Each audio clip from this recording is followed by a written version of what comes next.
What is your American dream? I think the beauty of America is freedom and having the freedom to pursue. And I think everybody's definition of happiness and success is completely different. And that's what makes this country so cool.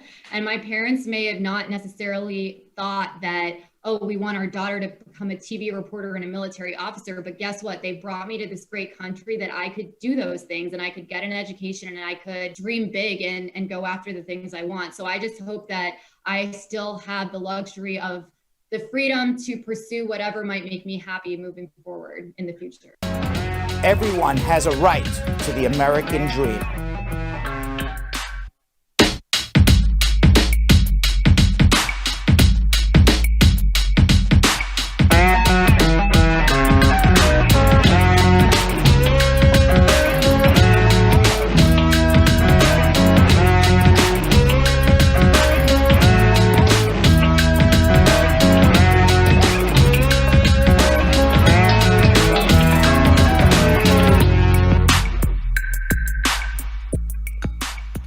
Welcome, everybody. It is, what's today? September 13th, 2021. I'm joined, as always, by the extraordinarily handsome Jonathan Yo-Yo Elias and the equally beautiful female Vanessa Nesquik Contreras. How are you? The two most gorgeous co-hosts on YouTube and Facebook. I can't think of another show with more gorgeous co-hosts. Not saying host. You know, I'm okay. But those two, I'm just okay. But those two, how you guys doing? Amazing. Yeah. It feels good to be back. I feel like, we have been away. Yeah. We have been away. Vanessa, how you doing down there? I'm good. I start to miss you guys whenever we I know. It's so weird, right? Right. It's a family. You know what? It's like the gang's all back again, right? Right. Let's see the gang on Facebook first, right? We always start on Facebook. I don't know why we always start on Facebook, but we've been doing it for 5 years already. We start on Facebook. Yeah. Squad up, Elizabeth Francis. How are you? Natisha Gordon, big up, y'all. Carol Anderson, the Tiger. Squad up, Jessica Leamy. She always tells me I don't see her. We see you. Dion Reed, squad up. Stacy Ann. Bakiti Abdul Wahab. Bakita Abdul Wahab saying hello. Okay. Hello, how are you? Welcome. Dion Reed. Who else we got here? Elizabeth Francis, squad up. Pamela Laird. We see you watching. Charity Breaky, squad up family, squad up to you as well. And who else we have here? Natalie Haynes, up squad. Nina God Pickney, squad up family. We missed everybody, right? These are all our buddies. Marcia McCullough, agreeing with me.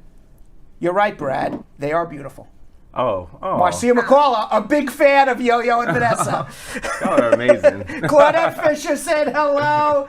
And on YouTube, the Top Cat, Tigress 2 Carol, also known as Carol, the Tiger Anderson. Yes. Double fisting. Westman, how are you? Squad up, Elizabeth Francis, Kay, God bless.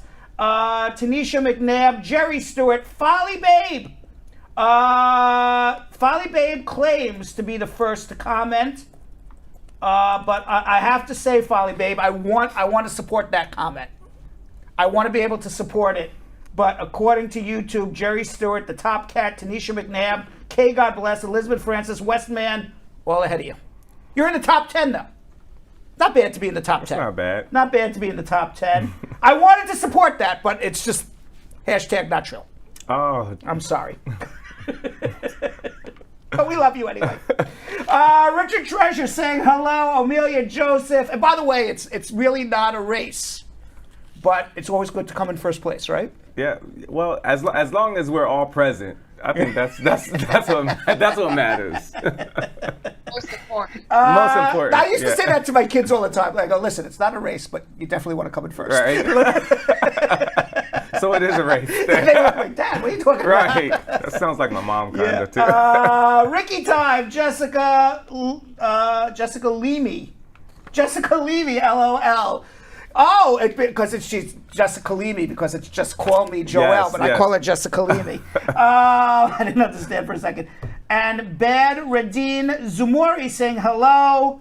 And ZN is in the top 20. You made it. Congratulations. Yeah. Thumbs up. All right, Yo-Yo and Vanessa, take it away. We got a lot to talk about. We do. All right, everybody, before we get into schmoozing, I need to let you guys know, we need y'all to share. We have some important news that we're going to be talking about, something that you guys have been asking for what, the past couple of months now? Right. Yeah, so you guys want to share. I'm going to give you a hint. Amnesty. Woo! That's a big hint. Amnesty. It's not really a hint. That's what it is. We're talking about amnesty.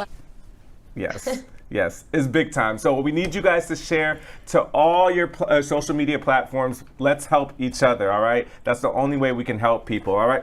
So now we're going to be talking headlines. Oh, like I said. wait. Excuse me. Public service announcement. up? Lolita Daly. Happy birthday! It's her birthday Hey! today! We have a public service announcement. Happy birthday, everybody! Happy Wish birthday. Lolita Daly a happy birthday. Continue, Yo-Yo and Absolutely. Vanessa. All right, y'all. Like I said, we're going to be talking headlines, including the Biden administration's push to use their $3.5 trillion social policy bill to create a path for citizenship for an estimated 8 million undocumented people.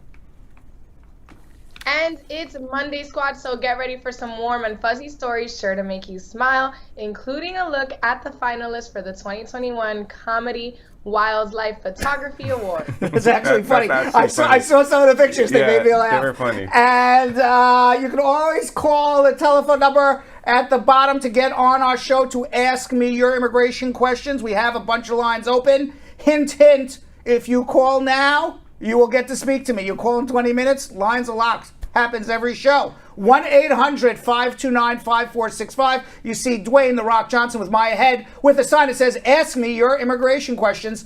If you are calling from outside of North America, you could always call +1 212-227-8933. It is also the telephone number to my law office. The law office is a Spar and Bernstein. So when you're calling that number, whether the 1-800 number or the 212-227-8933 number, you're calling the law office is a Spar and Bernstein, and they're putting you on the show to speak to me directly. And if I talk way too fast, you say, whoa, Brad, slow down. What was that number again? You're going to see it scrolling across the bottom of your screen the entire show. You can't miss it. After we schmooze, after we take your immigration calls, after Yo-Yo and Vanessa scours Facebook and YouTube for the top problems, issues, and questions of the day in social media check-in, later in the show, we're going to meet Charmine Davis, the creator of Just Us app. It's a hands-free, voice-controlled technology that notifies designated contacts when a person has been stopped by the police or may need some assistance. It's a really good app. And you were the one who spoke with her, Yo-Yo, right? Absolutely. I think that's a great idea. Yeah. And I was just talking to Jillian. We'll talk about it another day, about all the great inventions that are made in the United States because you don't have to be, you just have to have an idea. Yeah. You have to have an idea. Absolutely. All right, let's get to schmoozing. Why don't we, right? Let's do it. All right.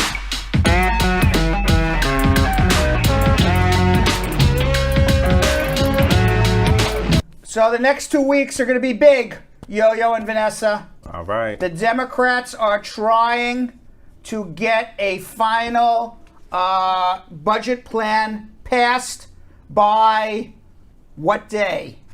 My birthday. Monday, Ooh. September 27th. It could be a really good birthday present for me, or maybe not. Uh-oh. We don't know for sure yet. Part of the budget deal, it's coming together now, people. It's a lot, the budget deal, but we're going to talk about the immigration portion of it.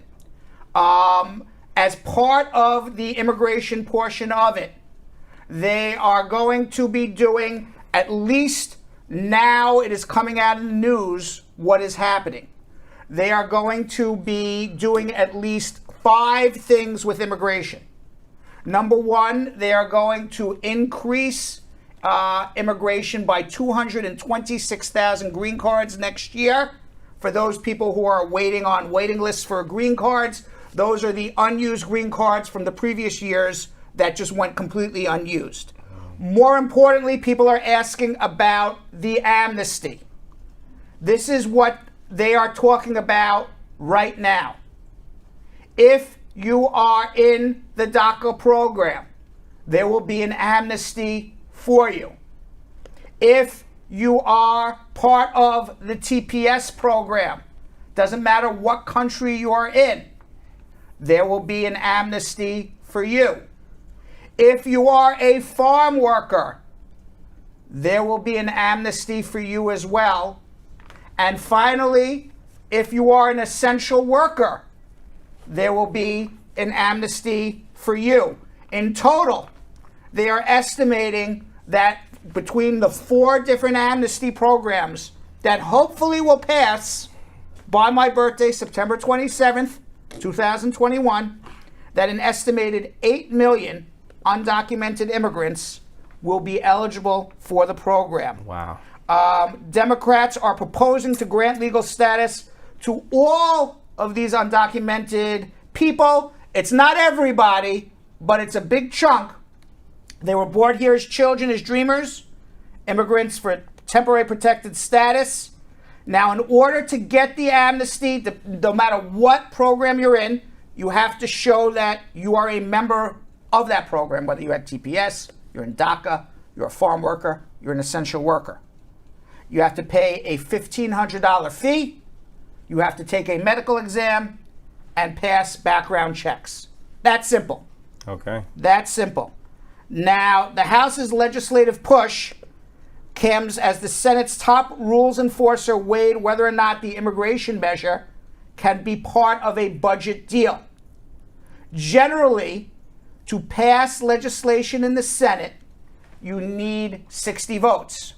They are doing this as part of a reconciliation of a budget. The exception to 60 votes in the Senate is 50 votes majority if the legislation is part of a budget. So what they're saying is that this fee that is being charged is a budgetary measure, as well as the 400,000 new jobs that will be created as a result of this immigration amnesty, as well as $1.5 trillion added to the U.S. economy because of this amnesty. And the program is going to be budgeted out of this $3.5 trillion. They're going to budget $139 billion to USCIS to administer this program. Combined, they're saying this is a budgetary measure.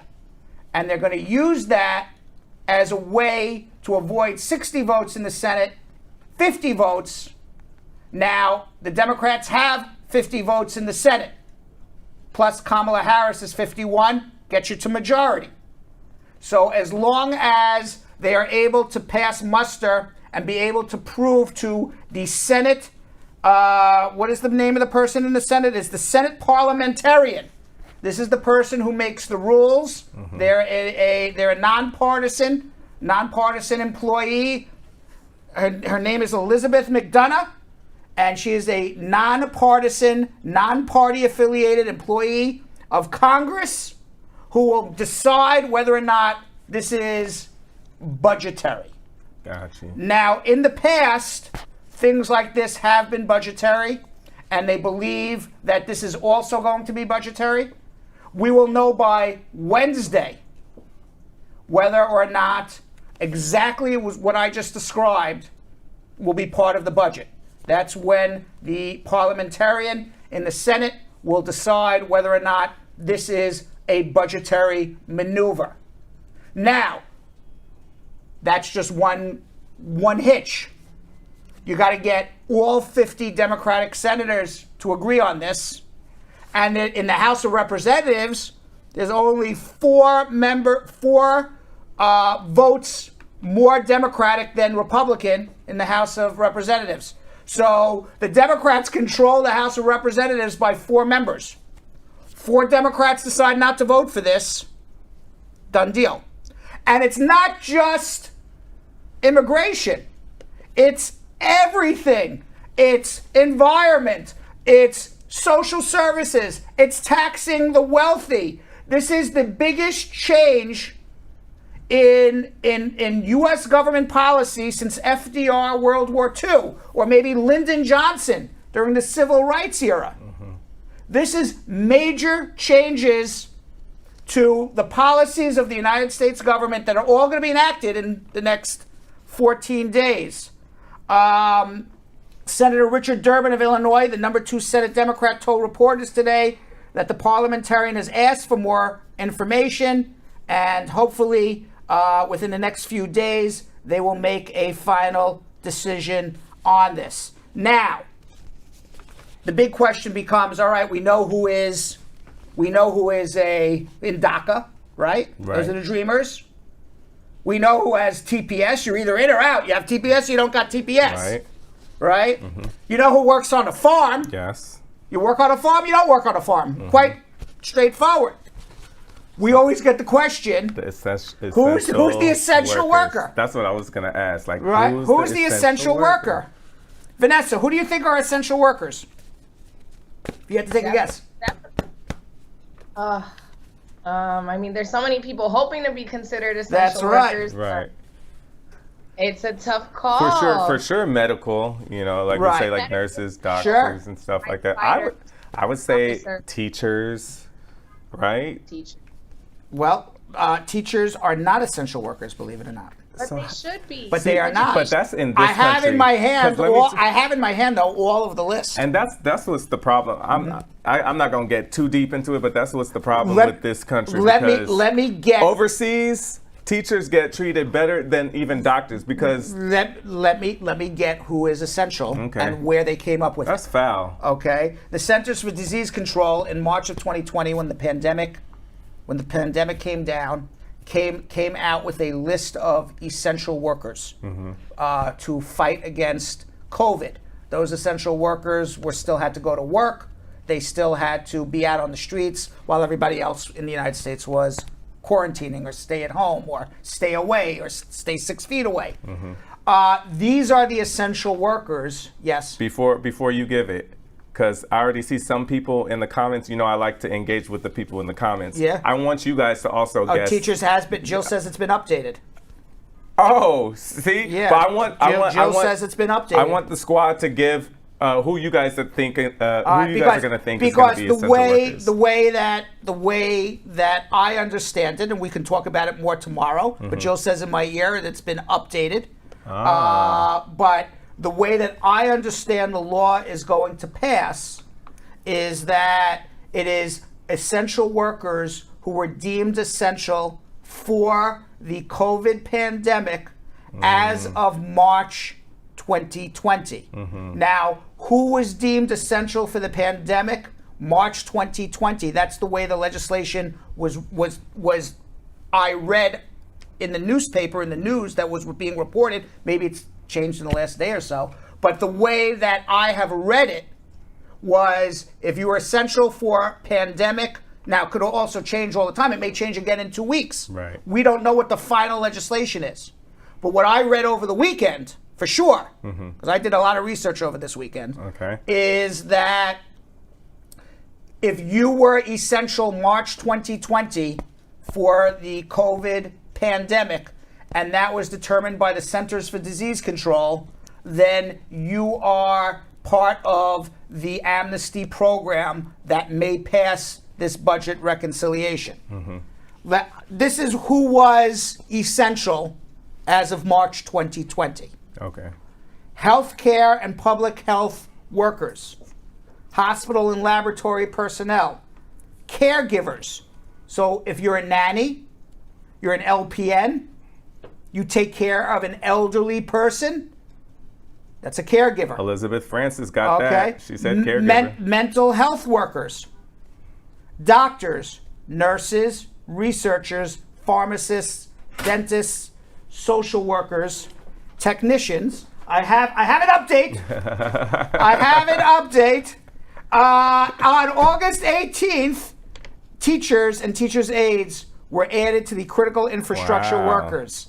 Aha! Good. All right, so Finally. they were added to my list.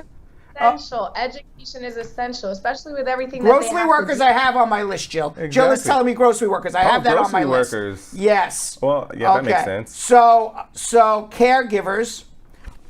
We go back to teachers. Okay. Okay, teachers and teachers' aides were listed as part Good. of critical infrastructure. Good. They deserve Social that. workers, technicians, anyone who works in a funeral home, anyone who works in a cemetery, anyone who transports bodies between a hospital, a cemetery, and a funeral home. Law enforcement, emergency management personnel, police officers, firefighters, paramedics, medical technicians, 911 call centers, and anyone who works in an emergency operations in a 911 call center. Food and agricultural workers, including those who work in a grocery store. If you're an employee in a grocery store, you are an essential worker. Nice. If you're an employee in a pharmacy, essential worker. Anyone who works in a restaurant, the cooks, the dishwashers, That's good. the waiters, the maitre d', the guy on the bicycle delivering you your Yeah. food, Oh, wow. all essential workers. Company cafeteria workers, anyone who works in animal agriculture. I'm not even sure what animal agriculture is, but either. you're included. And anybody who is associated with the food and beverage industry. So perhaps you deliver supplies. You work in a supply company that supplies restaurants. You would be included. Farmers, anyone who works in a processing plant making food. Anybody who works in a warehouse where food goes through. It's almost any Amazon worker, I would assume then. And anybody who delivers food in a truck. All essential workers. Wow. Some are asking, Okay. David Bessarelli is saying, what about engineers for manufacturing? We're not done yet. I got a Oh, we're whole not list. done. Don't okay. worry. Okay. Okay. Wow. Now, energy employees, including anybody who works in telecommunications.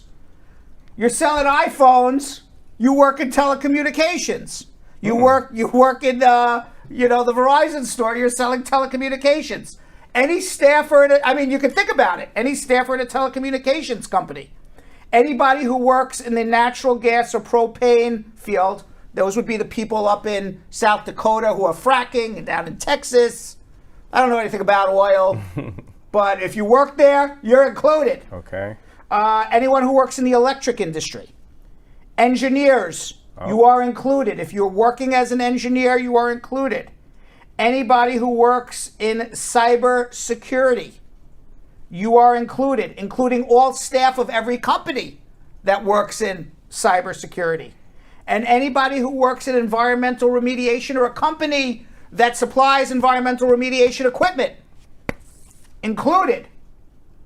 Anybody who is in the operations and maintaining of drinking water and wastewater and drainage infrastructure, included. Here's a big one. All mass transit workers. All auto repair and maintenance workers. All trash collectors. So if you work in an auto body shop, you work as a mechanic, Yeah. you are included as an essential worker. Anybody who works in shipping. So if you are basically trucking anything anywhere, you're included. And by the way, somebody just asked about Uber drivers. Yes, I did see. There's nothing here that says Uber driver is essential worker. But putting on my lawyer cap, I know there's Uber Eats, and the Uber drivers deliver food. So if you can demonstrate as an Uber driver that you're delivering food, you would be included, presumably. Because you're a food delivery. But not just Not just, Uber. but maybe not taxi. I don't know. Is Uber considered a transit worker? I don't think so. An Uber driver is not an auto repair or maintenance worker. Okay, but Many of them deliver food. Right. All of a sudden all of a sudden every Uber driver's car smells like French fries. Yeah. Okay, so air traffic controllers, air transportation employees, so anyone who's working at the airports, dispatchers, maintenance and repair technicians. So anybody who is repairing anything regarding transportation or logistics. Every person who works in a warehouse in America is an essential worker. Wow. Anybody who works at a truck stop or rest area is an essential worker. Any employee who operates, inspects, maintains dams, locks, levees, bridges. Anybody who oversees sewer main breaks, traffic signals, buried underground utilities. All essential workers. Anyone in the communications and information technology field, including technicians, operators, call centers, wireline and wireless providers, cable service providers. You work for the cable company. Satellite operations. I can go on and on and on. Anybody who works in radio, television, media service. Anybody who works at a newspaper, in a recording studio. Any technician for news gathering and reporting. All essential workers. HVAC and electrical engineers. Security personnel. So all those questions for security guards. Yes. You're included. Awesome. IT managers, software and hardware engineers, database administrators. Elections personnel. It goes on and on and on. I mean, they've included a lot of jobs. Building employees. You work as a doorman. Whether it's in a commercial or residential job, you work in maintenance in a building, in a co-op or a condo, you're included. Security staff of those buildings are included. And educators. Educators was on my list. It was on there. It was here. There you go. It was on my list. I said I had an exhaustive list. I missed it then. Sorry, teachers. I missed that. Yeah, we gotta give them a lot more respect. Now, it's a lot to memorize, you know? It is. Workers necessary for the manufacturing of materials and products needed for medical supply chains, transportation, energy communications, food and agriculture, chemical manufacturing. All of those people are included. We're not done yet, by the way, Vanessa. You know who also is a essential worker? Anyone who works at a bank. That makes sense. Anyone who works in a lending institution. Anyone who services an ATM. Workers in the chemical and gas supply chains, including workers at chemical manufacturing plants, workers in laboratories, workers at distribution facilities, workers who transport basic raw chemicals. Anybody who works in a gas station. Workers who support the essential services of national security. Anybody who works for a company that has a contract with the military is an essential worker. That's my list. Whew. What do you think? I think that you better have that long list right next to your Yeah, desk. I know. I'm going to have to remember it. And then, the lawyer's job in all of this, prove that you did this and prove you fall in one of these thousands of categories. Yeah. So, I mean, if anyone thinks that they're going to be doing this on their own, Yeah. I always say this all the time. If they ever made immigration easy, I'd be selling real estate. They never make it easy, right? Right. I'm just thinking about this. I'm like, they don't make it easy for anybody. Yeah. But that is the list of the moment. We will know in the next 2 weeks. Now, how long did you have to be an essential worker? How are you going to prove you're an essential worker?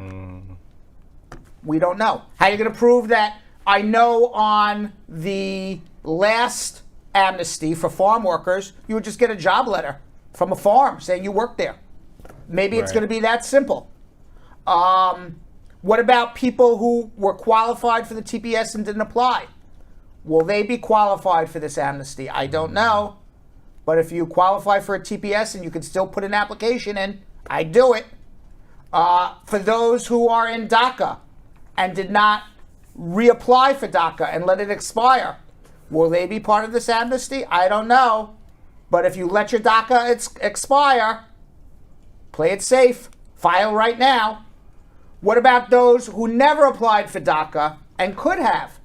Will they be qualified? What about children who came after the DACA deadline? Will they be considered a dreamer? Those things we don't know yet. What we know is a general outline of the 4 amnesties that will pass. For dreamers, TPS, farm workers, essential workers. Will it pass? I hope so. I give it 70% chance right now. Okay. The reason why I can't give it 100% chance right now is because there's a fight in the Democratic Party between moderates and the progressives. The progressives, the face of the progressives, AOC, and Bernie Sanders. The face of the moderates, Joe Manchin of West Virginia. He doesn't want to do much of this. You lose his vote in the Senate, this whole thing falls apart. Right. Now, he did not want to do many things. He would go on television all year long not supporting Biden, and then at the last second support him. So I'm hoping that he's a lot of talk just to get his way on certain things. And he's not fighting, by the way, he's not fighting about the immigration proposals. He's fighting about taxing the rich. He's fighting about the cost of the whole entire infrastructure program and the social service program. But it's all tied together. Environment, social service programs, taxation, child tax credits, free education for people getting their associate's degrees in community colleges throughout the United States of America, raising the taxes on corporations. It goes on and on and on. It's a complete rehabilitation of what America has been for the last 20 years. Part of it, a very small part of it, which obviously is a big part for the people watching here, is what's going to happen with immigration. Mm-hmm. Well, my birthday's coming up in 2 weeks, and according to Nancy Pelosi and according to Chuck Schumer, they want a final deal voted on Monday, September 27th. Every day, we will know a little more. All right. And who knows all the hidden goodies that have not come out in the news yet. Right. You know, that they may have for other people. Like, I can imagine, I don't know, I haven't read anything about it. I can imagine them bringing back 245I, pay a penalty fee, be able to adjust your status here if you get sponsored in a job or you overstayed your time. It's a budgetary maneuver that would enable, because people are paying a penalty fee, $2,225 to get a green card. That's a budgetary maneuver. If you want to say, okay, well, every immigration law has to have a budgetary component to it. I don't know. You know, the other easy thing they're going to do, I haven't read anything about it, which they should do. They have something called registry. I always wanted them to do this. Mm-hmm. I hope they do it. Who knows? They have something called registry, which is the oldest form of amnesty on the books from 1972. And basically, the registry program was, if you were here on January 1st, 1972, and prove it, you can adjust your status. Now, there's not too many people who come to my office anymore who don't have legal status and have been here since January 1st, 1972. So you don't see those cases anymore. Right. But it's on the books. It's a very simple thing to change. You don't have to make a new law. Just cross out January 1st, 1972 and January 1st, 2012, January 1st, 2015, pick a date. The most simple thing you can do. It's literally changing a date. Right. I don't know. I have no idea. I haven't read anything about it, but I think I'm sorry, Jill. Let's see. 13. I put all my cards down. Oh, what does Jill want me to say? Let's see. Oh. What? I'm like clairvoyant. You've pinned that, yes. Immigration advocates have some backup plans. Should the parliamentarian, I didn't even see this in my cards.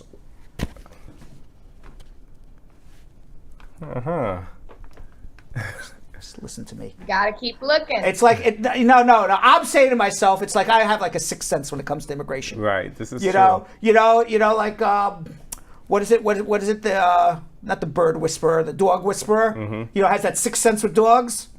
You have that with immigration. Yeah. I didn't even see this. Immigration advocates have some backup plans if the parliamentarian does not rule in their favor for the amnesty program, including updating the immigration registry. Wow.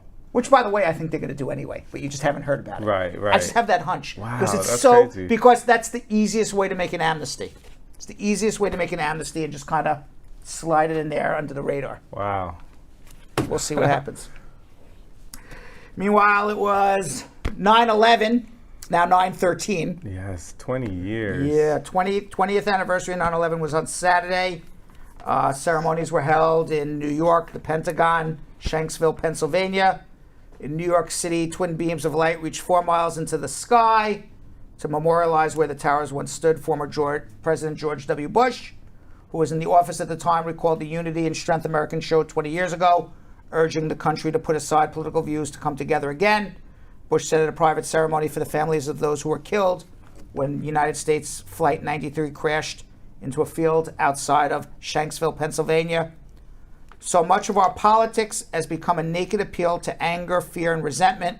On America's day of trial and grief, I saw millions of people instinctively grab their neighbor's hand and rally to the cause of one another. Okay, thanks, George, but at the time, you took us into war in Afghanistan and Iraq out of fear and anger and resentment. Mm-hmm. So it's a nice statement on your part 20 years after the fact. Right. But it doesn't really, belly well with what you did as president. Unfortunately. Joe Biden and First Lady Joe Biden visited all 3 sites where the planes crashed. In New York, they were joined by former Presidents Bill Clinton and Barack Obama. The one president who was not there, the pumpkin, he visited a police station. Golly. Coronavirus, Vanessa. Can't do a Bradshaw Live without mentioning it. No, we can't. We cannot. 41 million, our friends at Johns Hopkins University. I call them my friends at Johns Hopkins University. Quite frankly, I don't have a friend at Johns Hopkins University, but maybe one day I will. I mean, they feel but I feel like they're my friends because I use their statistics every day. Every single day. We talk about them more than we talk about our own mother. That's right. And every day I call them my friend, and I think about it. Like, I don't even have a friend at Johns Hopkins, but I use their statistics every day. 41 million confirmed coronavirus cases worldwide in the United States. Worldwide, 225 million. The big thing right now with coronavirus is that President Biden is now mandating vaccine rules on federal workers and employers and who have more than 100 employees and all healthcare staff in the United States. It is the largest mandated federal vaccine effort ever in the history of the United States. Now, during smallpox and other pandemics in the past, there were mandates for vaccinations, but it came from the states, not from the federal government. This is the largest mandated federal government. The federal government mandating you take a vaccination if you work in a company of more than 100 employees or you work in the healthcare field. If not, the company is required to terminate you, and you would not be able to get any unemployment insurance. President Biden said, "We've been patient, but our patience is wearing thin, and your refusal has cost all of us." He said vaccinated Americans are growing frustrated with the 80 million people who have not received shots and are fueling the spread of the virus. He acknowledged the new steps would not provide a quick fix, saying we're in a tough stretch and it could last for a while. As an example, the United States Postal Service has 640,000 employees. All will be mandated to have vaccinations or be terminated. Right. Biden also signed an executive order requiring all government employees to be vaccinated, no option of being regularly tested or opting out. Those who are working as contractors with the federal government, no option to opt out. He said 300,000 educators in federal Head Start programs must be vaccinated and called on governors to require vaccinations for schools and teachers. He announced he would require 17 million healthcare workers at facilities receiving funds from Medicare and Medicaid to be fully vaccinated. In total, it's 100 million Americans mandated to be vaccinated. Now, we're going to get a lot of people quitting their jobs. For sure. A lot of people are going to quit their jobs. And there may be a period of time when you don't get the mail. I read an article recently, Governor Cuomo mandated that healthcare workers in New York State need to be vaccinated. And there was a group of medical care workers in an upstate New York hospital, in a maternity ward, that refused to get vaccinated. 6 employees in the Lewis County healthcare system, they resigned. That's deep. And 7 more are unwilling to get vaccinated. And they have until September 24th to get vaccinated or will be fired. Wow. That's a total of 13 employees in a maternity ward. Wow. And this hospital in Lewis County, it's called Lewis County General Hospital, said if all 13 employees refuse to get vaccinated or quit or have to be terminated by September 24th, that hospital will have to shut down their maternity ward. What? There will be no maternity ward at Lewis County General Hospital in upstate New York. Wow. Temporarily until they find new nurses, obviously. And that may happen around the country. Right. Now, I think a lot of people are going to have buyer's remorse when it comes to quitting over the vaccine. Okay? And I think the problem is going to be in the short term. There may be a lot of services Americans don't get because people quit. But then the people who quit are going to find a problem. What is that? They can't get unemployment and they can't get a job. But if they get fired, You can't get unemployment if you get fired for not You taking can't? it. Cannot. what? You cannot get unemployment For the vaccination? for being fired for not taking the vaccination because you were fired for cause. You weren't. You could only get unemployment insurance if you were fired because you didn't do anything wrong. But these are all terminations for cause. So people who say, I'm not going to do it, I'm going to quit, they're not going to get unemployment. And if you work in the medical field, you won't be able to be hired anywhere. You work at the Postal Service, you have a great job at the Postal Service, you've now just been terminated, you lost your pension. Think about it, you lost your That's federal scary. pension.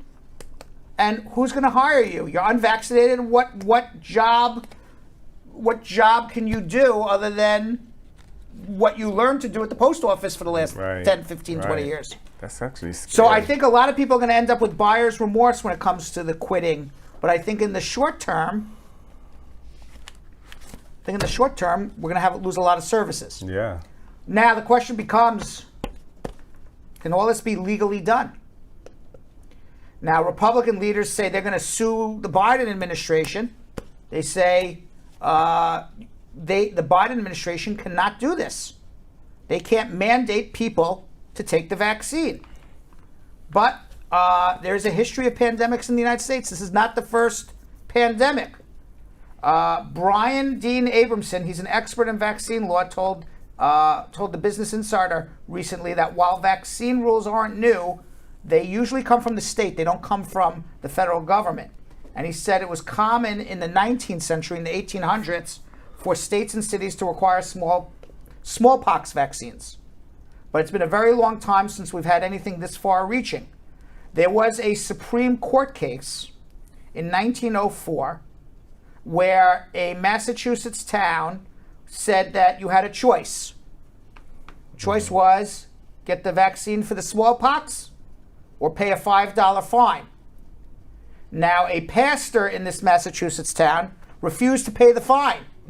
He says, I'm not paying you the $5. $5 was a lot back in 1905, Yeah. by the way. Probably a couple $1,000. Really? I don't know, maybe less, but I would think it would be a lot. $5 was a lot back then. Yeah. Valuable. It was definitely valuable. In that. It was valuable back Right. then. It wasn't $5 today. All right, that was over 120 years ago. You know, you think 1904 was close, but it was like Right. 115 years ago. Supreme Court said that that yes, the pastor had some individual freedoms, such as deciding not to take the vaccine, but it did not give him a free pass to restrict the liberty of others by allowing the virus to spread. That was their decision.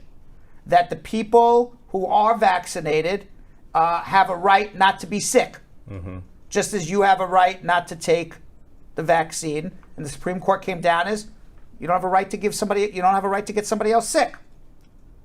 Now, in 1922, Associate Justice Louis Brandeis issued another decision about vaccines, and he said long before this lawsuit was instituted, Jacobson versus Massachusetts, which we just talked about, the pastor, had settled that it was within the police power of a state to provide for compulsory vaccination. So the issue is this. Supreme Court came down with a decision that said the states can mandate vaccinations. Never decided whether the federal government can mandate vaccinations. And that's what the Republican governors are going to sue about. They're going to say, that's my job, whether or not to mandate it, not your job. So we don't know what's going to happen with these mandatory vaccinations. We don't know if people are going to quit. We don't know if they're going to have a change of heart. It's a lot going on. That is a lot. It's a lot. Plus, we got immigration reform right around the corner on my birthday. All right, it's Fuzzy Monday, Vanessa. You ready to get fuzzy? Let's do it. Oh, it's late already. I didn't realize how late it is. But we got to do some fuzzies. The Comedy Wildlife Photography Awards for 2021. I loved it. Each year, the awards, founded in 2015, gives a grand prize to the overall winner, which includes a trophy and a one-week safari in Kenya. The photographers also have a chance to win one of several other categories. Oh. All right, so while living in East Africa, wildlife photographer Paul Johnson Hicks was looking through his photographs, and many made him laugh out loud, an eagle looking at him through its back legs and a warthog's bottom. He realized that the humor of these photographs was also entertaining and a means to engage people, and so thus started the Comedy Wildlife Awards. All right, and let's see. The winner is going to be announced on September 30th. Let's look through the nominees. What do we got? That's really fast, Julian. You're not even giving me a chance. Wow, those are really nice pictures. He's going very slow. You like the owl? What's the funniest one? That guy's pretty funny. Right. I'm gonna download these. I like that one. I like that one too. I'm gonna download these and throw. He looks like he's like, I don't know. Yeah. Got a monkey on a giraffe. That one's funny. That's funny. No, I like this one. That's the same. Which one do you like, Vanessa? I'm between. Oh, that's cute. Oh, I love that one. What? Is he throwing it? I don't know Yo, what he's it's a doing. monkey party. Look No, at I like this one. Oh, wait, let me see the monkey party He one. looks like he's doing like the disco thing. Yeah, that's funny John too. Travolta. That is funny too. Which one do you These think? are awesome. We're going to come back and see who won. I'm going to pick my winner right now. Which one is it? Monkey dancing. Monkey dancing. It reminds me of John Travolta. Yeah. That's my comedy winner. The awards are September 30th. So we'll come back and see who won. Back. Who do you pick? Yo-Yo. It wasn't really too. Let's go through them quickly one more time, Julian, for Yo-Yo to pick his winner. We'll come back on the 30th and see who won. I like that snake. That guy's pretty funny too, but I'm going to stick with the monkey dancing. That's my favorite. Just the colors. Yeah, the colors, but that's not funny. If it's based on funny. The horsies. I think the monkey. Look at I like the monkey still. that monkey's pretty funny though. Vanessa, which one? So you didn't. I got the horses. The horses. Okay, Vanessa. I mean, you picked the monkeys now, but I like I think he's a bamboom, or what are those things called? The baboon. A baboon? The monkey. Baboon. Yeah, the monkey.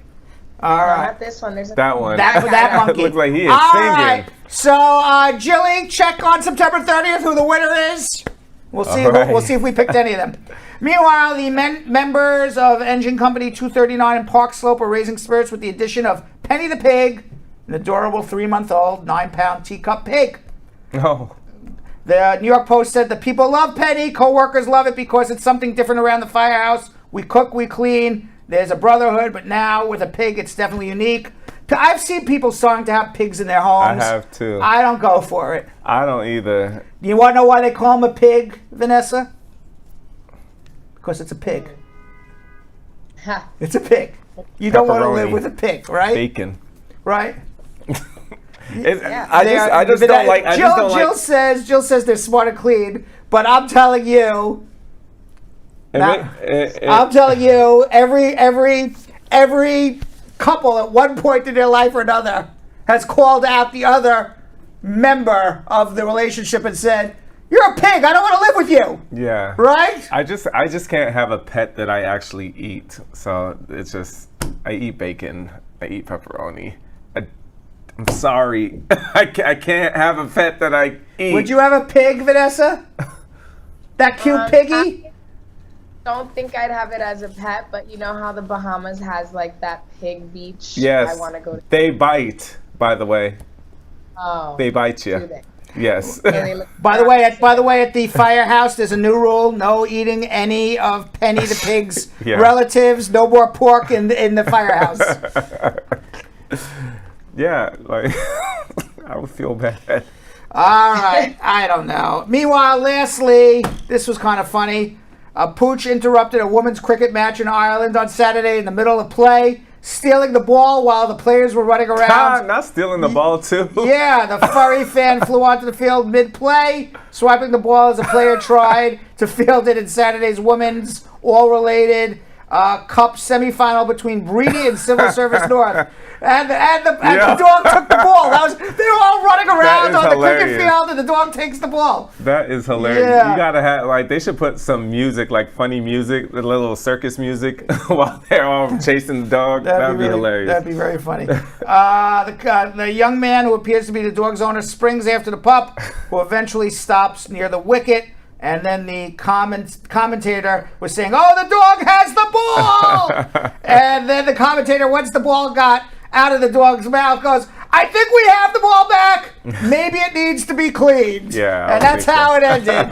All right. Dazzle the dog. All right. So in today's Braducation, I talk about the 4 things you should never post on social media if you're trying to get a visa or your United States residency, or you are naturalized. Let's watch. My goal is straightforward: to make the law usable and easy to understand for everyone. All of us in the United States have equal rights and should have an equal opportunity and a right to justice. I'm here to help because I want everybody to achieve their American dream. I'm Brad Bernstein, and this is your Immigration Braducation.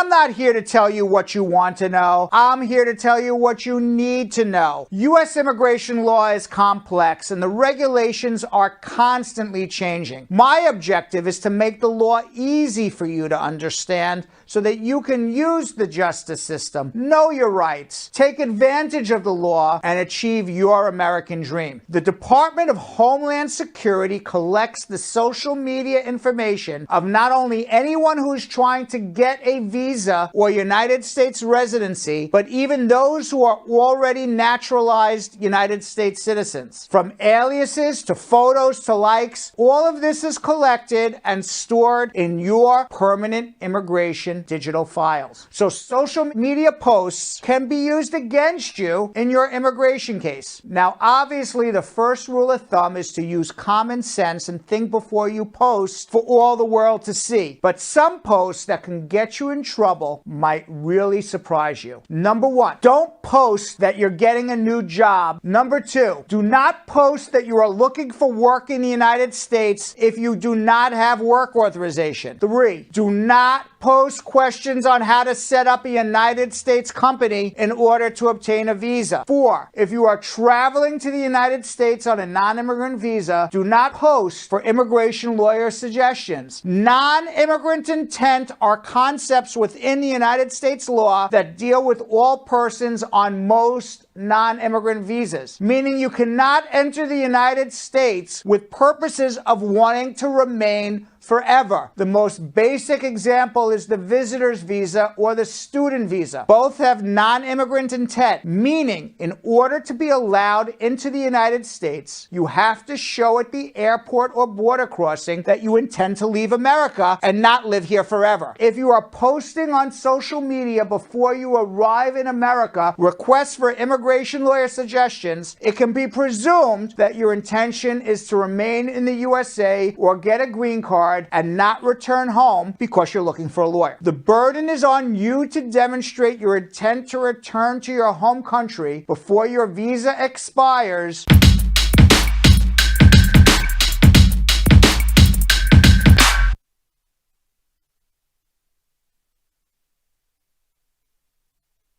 Question, I got an answer. And call me with your immigration questions.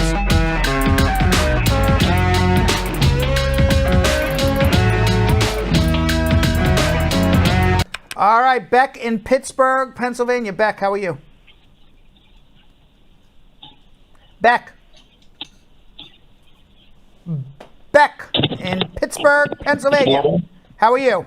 Hello. How are you? How are you? Fine, good. I got a question for you. Go ahead. Yeah, I'm here in the United States on J1 visa, and I'm subject to Section 212E. Mm-hmm. And I'm expected to leave USA in December, end of December. So due to my home country situation, I got trouble. So I fear persecution if I return back to my country. You're mumbling, so I don't fully understand what you're saying. You're on a J visa, and you're subject to a 2-year home residence requirement. What country are you from? Yeah, I'm from Ethiopia. You're from the Philippines, and you're Ethiopia. Oh, Ethiopia. Excuse me. And what is the question that you have for me today? Yeah, so I fear persecution going back to my country. So You fear persecution, then if you fear persecution, you can file for asylum as long as it's done within 1 year of your entry. Yeah, I'm here only on visitor visa, so it will end. Yes, December, yes. So right. filing for asylum and having a fear of returning trumps a 2-year home residence requirement. Trumps meaning not President Trump, but means that overcomes it. I should never use that word, trumps it. Makes me sick thinking about that. Overcomes the 2-year home residence requirement. So the answer is yes. Hold on, Beck. We're having I don't know what you would call it. Calvin in Queens. Hi, Brad. Hi, Calvin. I have a quick question to ask you. Yes. I just found out that my girlfriend of a year and a half, she just got married three months ago, without me even knowing. And my sister got mad and reported the marriage. Stop. I'm sorry. I just gotta say that's a damn. That is a damn. Yeah. I am sorry to hear that. Your girlfriend of 3.5 years marries some other man? Was she dating this guy, or what the heck's going on here? We was together for a year and a half. Come to find out that she was with this guy before me. She was living with the guy and everything. Yo-Yo. You look at, you have to see his face. Yeah. Yeah. That's foul. That's foul. That's awful. Yeah. I'm sorry to hear that. I found out by mistake. I found out on Facebook. I seen a picture. Somebody sent me a picture of her wedding. That happened 3 months ago, and she's pregnant. Oh my God! Yeah. That's awful. Vanessa, don't laugh, but that's awful, man. Vanessa's smiling and laughing. It's just like you don't know what to do. That's awful. I'm grateful that he kept it to where he kept it and then shared some more. All right. So what are we going to do for you today? That's awful. So, when a family member of mine, when they found out what she did, they got mad and they called in the immigration tip line on her because she put in her papers. She filed for her papers with her new husband. Okay. So yeah, so they put in the immigration. But tip. she's pregnant with that husband's child. No, it's my child. Oh. Yeah. So, my question is basically, is that gonna hurt her chance of getting her green card? Yeah. If she's pregnant with your child, she's going to have a hard time proving a bona fide marriage to her husband. Yeah, I kind of figured that. Yeah. What you're upset about this, obviously. He obviously Yeah. loves her, but he's hurt that she would do this. Why are you a U.S. citizen? Why didn't she marry you? I don't know. She refused to talk about it. It's like she's embarrassed now. I don't know. Did you ever talk about her immigration situation? Like, hey, I'm an American citizen. Let's get married. I offered her to marry. I offered to marry her. How do you know that this child is yours? By the way, she hasn't given birth yet. You don't know that for a fact. Well, we took a blood DNA test. And it came back as mine. Oh man. Yeah, they got these new DNA tests where you don't have to wait until the child is born. Okay. Yeah. That's well. I listen. I have a lot of respect for you because you're keeping it together and you love this lady and obviously is going to be the mother of your child. So you don't want anything bad to happen to her, even though she did very bad on you. I mean, the reality is, if she can prove she's in a bona fide marriage with her current husband, I mean, people, cheat on their spouses. I guess, as sad as it is for me to say, it appears to me that her relationship was with the man she married, and you were kind of like the side guy, even though you thought you were the main guy for 3.5 years. So from her perspective, she's going to say, listen, I'm just taking from her perspective if I'm her lawyer. This is the man I love. I've been with him a long time. I cheated on my husband with this other guy and I got pregnant, but this is the guy I'm in love with. That's what she's going to have to prove, and prove she has a financial relationship and lives with him. And then the husband's going to say, yes, I understand. It's not my child. I forgive her. He's going through the same problems you are. He's saying to himself, whoa, you're pregnant with another man's child. I thought you loved me. Exactly, yeah. So he's going through the same issues. Yeah. Oh, yeah. I don't know. My head is spinning right now. So what is it that you want to happen? Well, I don't want it to be a situation where she gets deported and then the child goes with her. Okay. So she has an opportunity to prove she lives with her husband. She do. And she has a financial relationship with this husband. The fact that she had a child outside of the marriage, would lead immigration to investigate her current marriage. But if in the end she lives with him, has a financial relationship with him, comes clean with everything, and hey, listen, I made a mistake. Ultimately in the end, she'll get a green card anyway.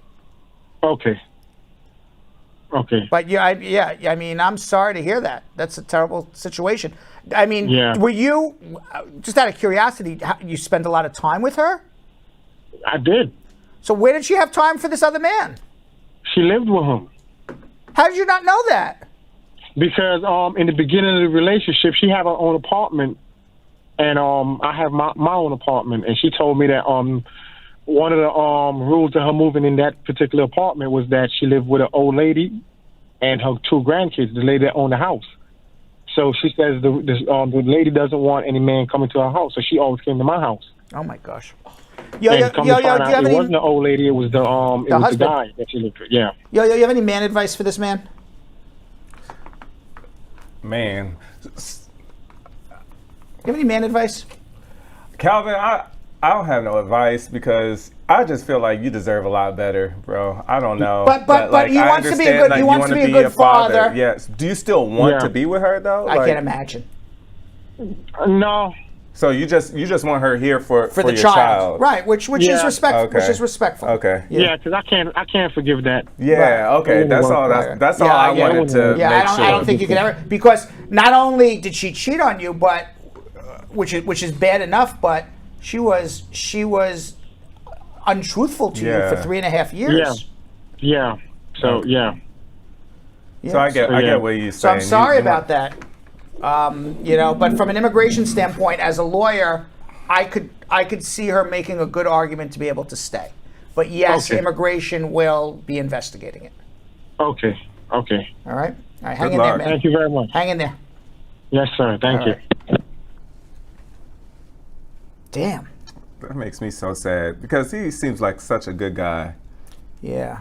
And now everybody's at home saying, Listen, You know, Calvin, you're like, right? huh. Sheesh. Makes you wonder about everybody, right? Yeah. Well, you ain't got. This happens. I mean, this Damn. happens. But damn. Marlon in Boston. Hey, Brad, how you doing? Good, how you hey, doing? Jonathan. How you things going? What's up? Good.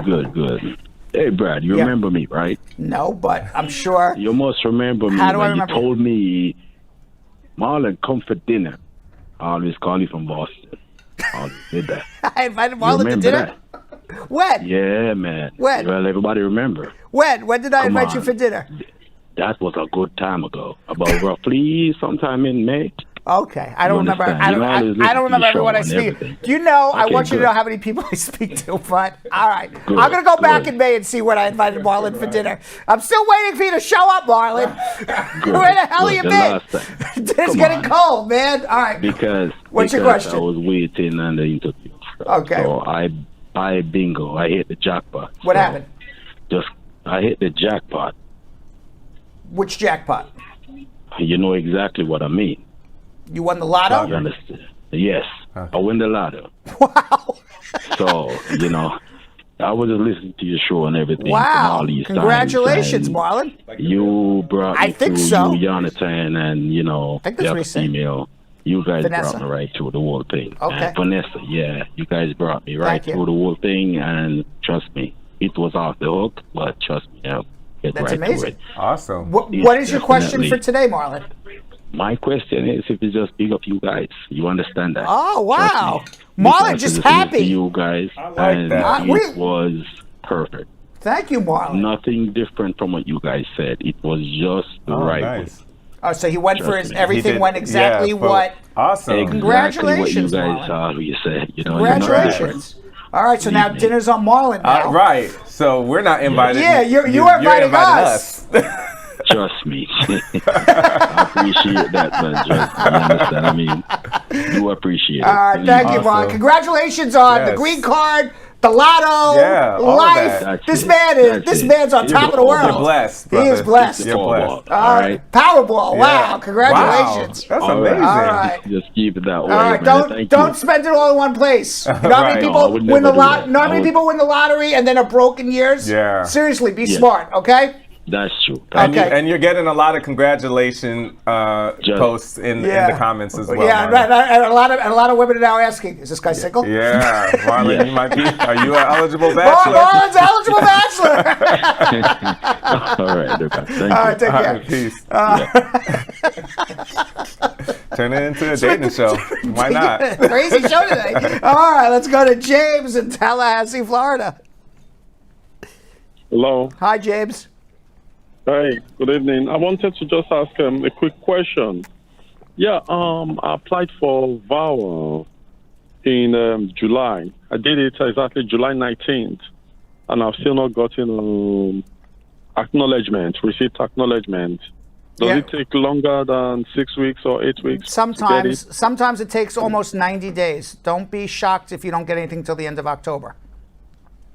How did you submit your application? I posted it to the application center. Did you file for an adjustment too? Yes, I did. Did they take your money? No, I did not put in money. I just sent it in. Then there's a form I filled. Okay, so But I then you wasn't just did the sure. VAWA. You did not file an adjustment then. Yes.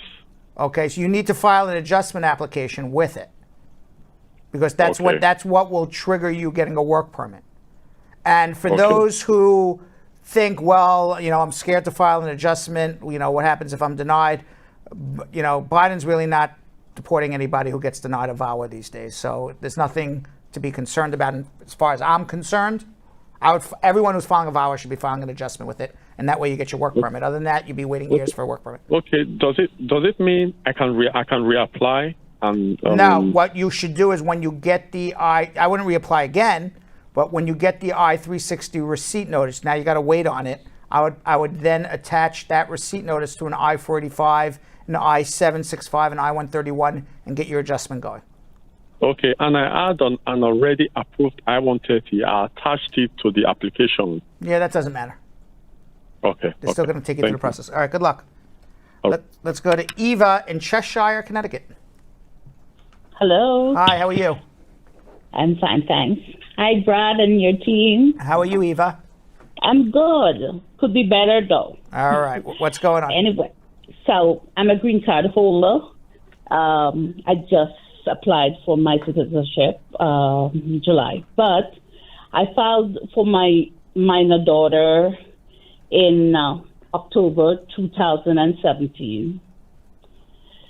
So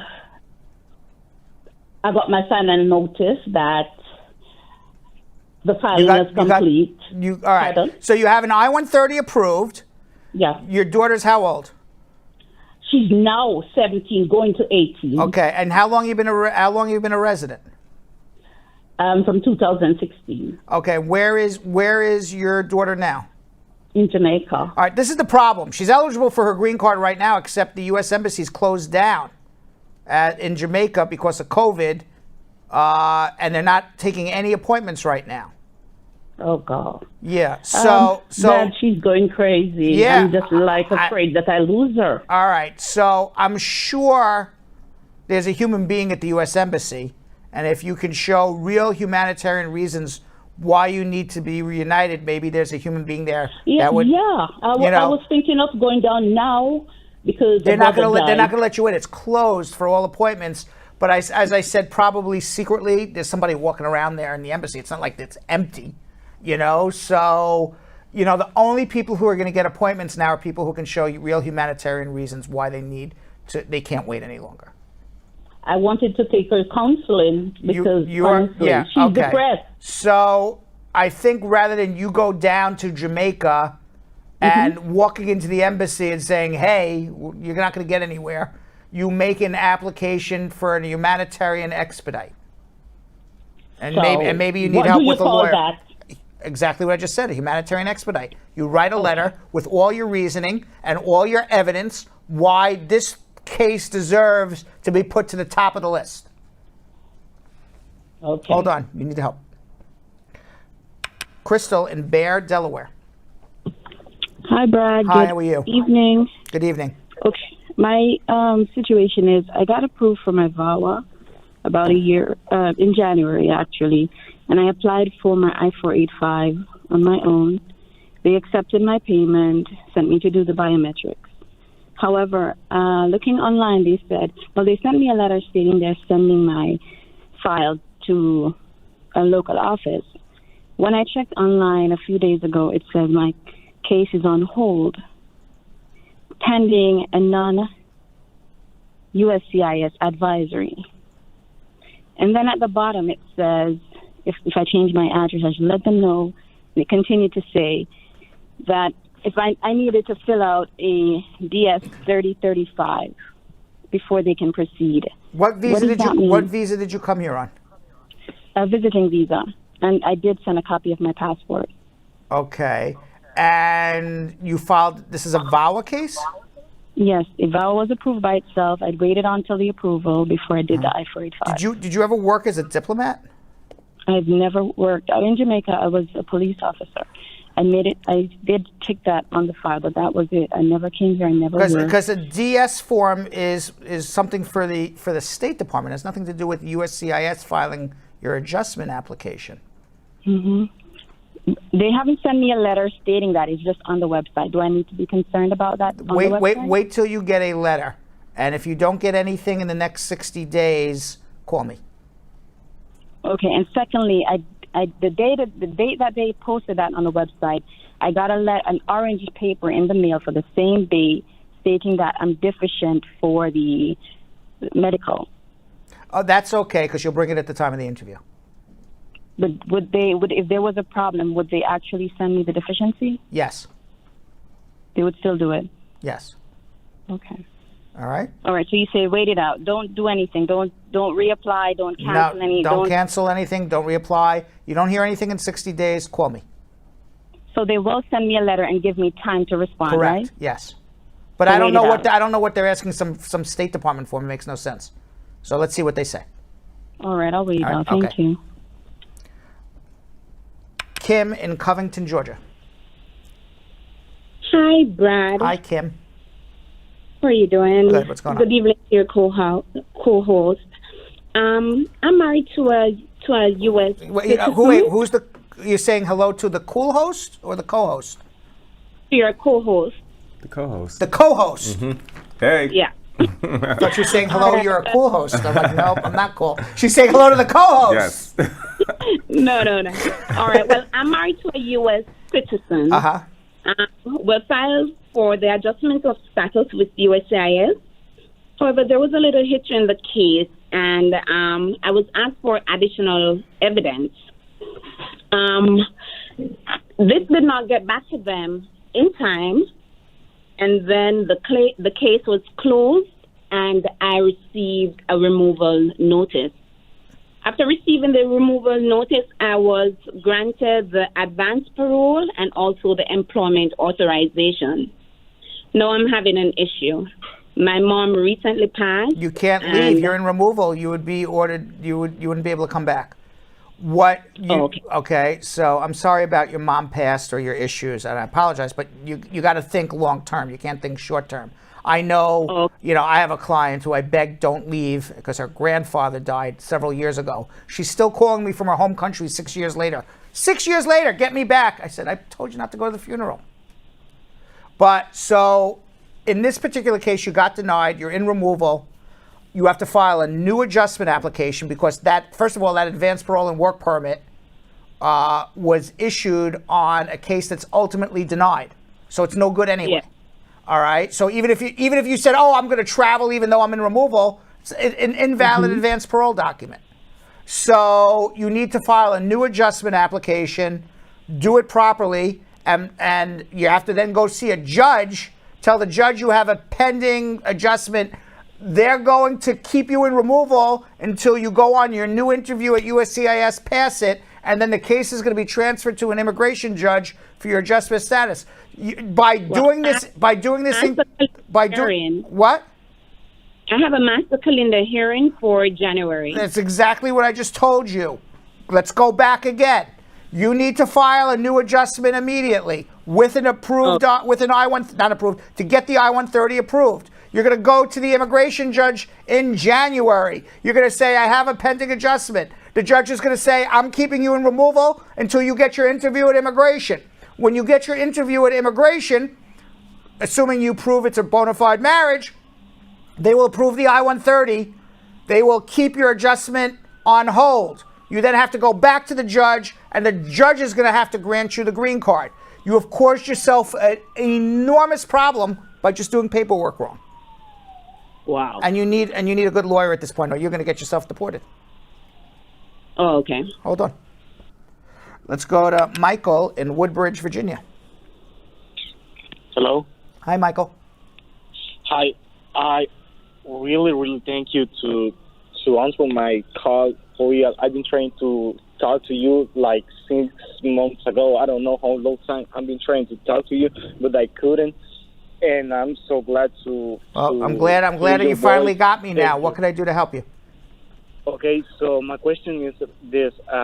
Not too much time ago, I received a simple possession for marijuana, less than 30 grams in Virginia, right?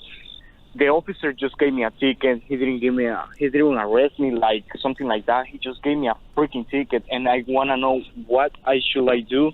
I have my green card, but I want to apply for my U.S. citizenship. I know that I have to wait 5 years after the thing, wait 5 months after everything happens. So what should I do? All right. When did this happen? Like after July 1. Just recently, this summer? Yes, exactly. Okay. Have you gone to court yet to fight this out? No, the officers just gave me a ticket and just told me pay for it. Like, why don't you go and fight it out? You can fight out a ticket just like a traffic ticket. Yeah, I paid for it. Oh, you already did it then. All right. So, and how long have you had your green card? 4 years. 4 years. I would tell you this. One conviction, because this is a conviction even though it's a ticket, because you paid it. I would have fought it, but you paid it already. One conviction for marijuana, less than 30 grams, is not a deportable offense. So as long as you stay in the United States, you can keep renewing your green card for the rest of eternity. It's not deportable. I would also argue that possession of marijuana, one time, less than 30 grams, a ticket from an officer that you paid, is not bad moral character. You're not a bad person because you had a joint on you. That doesn't make you a bad person. If that did, that would make half of America bad people. So I would argue that doesn't even affect your good moral character. So I would say to you that I would feel pretty confident that at year number 5 of you having a green card, you file your citizenship. I have this one ticket for marijuana on 30 grams or less. You're still going to become a citizen of the United States. One caveat. I just told you the law for remaining in the U.S. The law is different if you travel and come back. If you travel, a ticket for marijuana is inadmissible. They can give you a problem at the airport. Wait until you become a citizen before you travel. Okay. I don't have to wait the 5 years to become a citizen? No, you're going to file on the 5 years of you having a green card. You only have to wait 5 years from that arrest if you are not going to be able to prove good moral character. As I said, having a joint or, less than 30 grams of marijuana, paying a ticket, that doesn't make you a bad person. I mean, I think the last statistic I read was like 55% of America smokes marijuana. All right. And I got another question.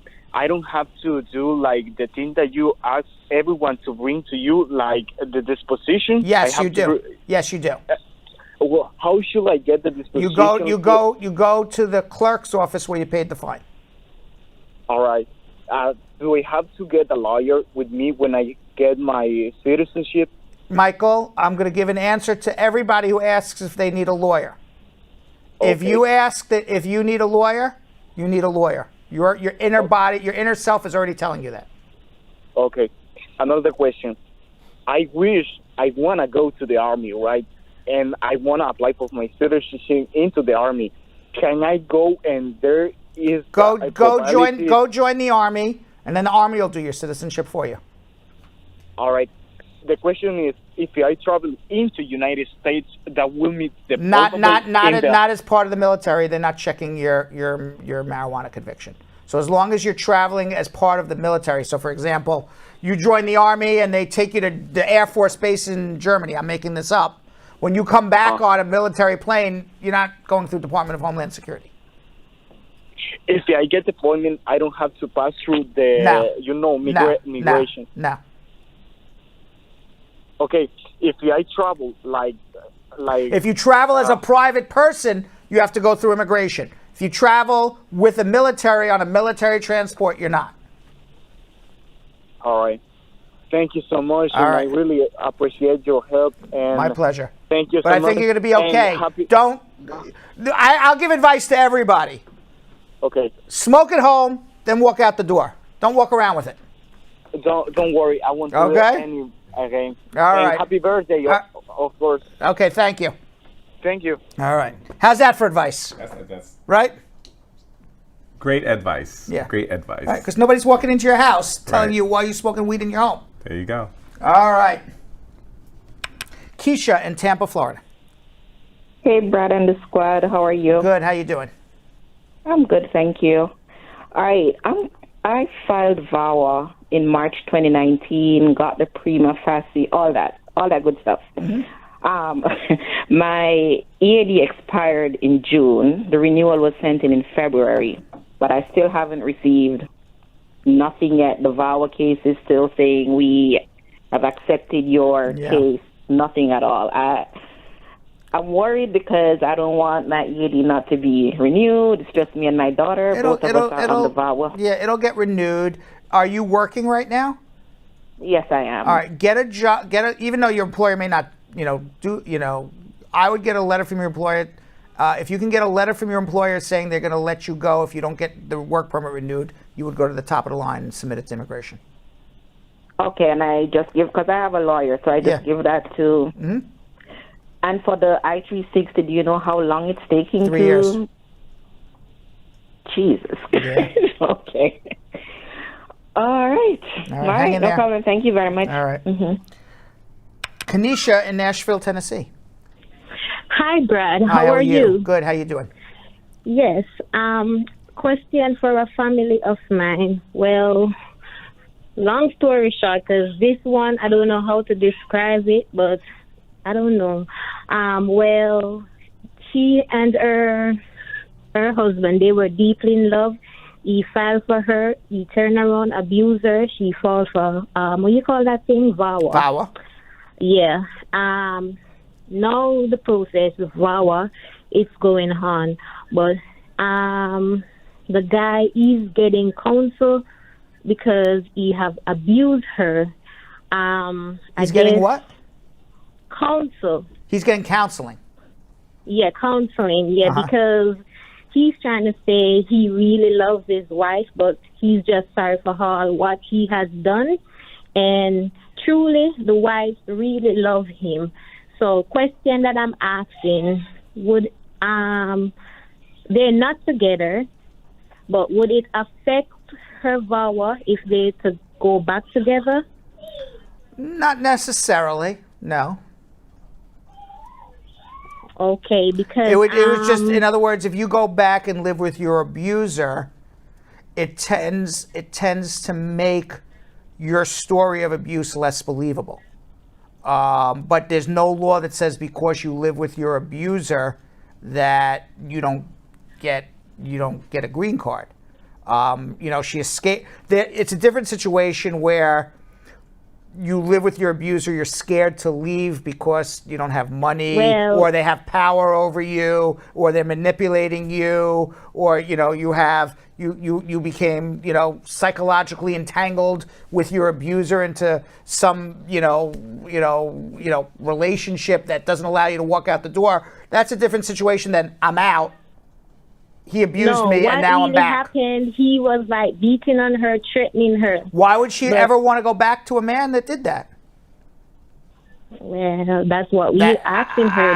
I don't know. This is my, the zebra in the wild. The zebra has stripes, black and white stripes.